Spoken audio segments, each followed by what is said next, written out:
Então, vou aprender um pouquinho sobre tipos e fatores, tá? Usando códigos que estão lá no livro An Introduction to Data Cleaning R. Então, a primeira coisa que a gente precisa saber é que existem basicamente 5 tipos de dados no R, tá? Então, o dado de caractere, o string, o dado de inteiros, que a gente vai guardar números de contagem, né? Dados discretos nele. O dado contínuo, numérico, quando a gente vai ter casa decimal, etc. E o dado de fator, que nada mais é do que uma reorganização da string em um dicionário, ou seja, vai ter um index, e assim a gente não vai ter a repetição daqueles fatores. Outro dado que a gente tem, que é muito importante, é o dado lógico. Lógico é o dado booleano, que é verdadeiro ou falso. A gente pode usar a função class, como vocês estão vendo aqui, para chamar diretamente qual é o tipo daquele dado, daquele objeto, ou a gente pode testar. Então vamos criar um vetor aqui que tem números escritos de forma diferente, ou com lixo aqui, um asterisco, ou com separador errado, vírgula, lembrando que o separador padrão do R é o ponto. Vamos criar e vamos testar se ele é numérico. Ele não é numérico, porque nem tudo aqui é um número, certo? E vamos aprender agora a coerção. Coerção é a gente forçar o dado a se comportar de determinado jeito. Então vamos lá. As numeric, novamente, como nem tudo aqui é número para o R, né? Alguns têm um lixo, ele não vai interpretar tudo como número, somente o 1 e o 3. Como inteiros, ele também só vai conseguir interpretar com 1 e o 3, e como caractere, ele vai conseguir interpretar todos, porque string não tem essa limitação. Ele vai interpretar o lixo simplesmente como caractere. E outra função muito importante de teste é o isNA, certo? Então vamos rodar, testar se é NA no asNumeric, no vetor que a gente criou ali com números. Então o primeiro é falso, ou seja, não é NA, o segundo é verdadeiro, é NA, o terceiro é falso, o dado está ok, e o quarto é NA, o dado não está ok.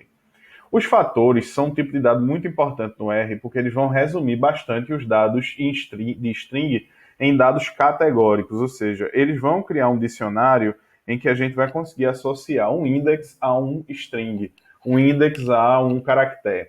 Isso é importante porque evita a repetição, tá, de dados e também faz com que a gente recupere mais rápido aquele fator. Então vamos criar aqui e vamos ver os níveis. Então vocês veem que essa repetição de 3A ela é colocada apenas uma vez e que há uma indexação. Então o primeiro nível do fator é A, o segundo é B, o terceiro é C. Vamos criar agora um fator do nada. Então vamos criar um gênero aqui, atribuindo um código 2, 1 e 0. E vamos criar um novo objeto dizendo que masculino é 1 e feminino é 2.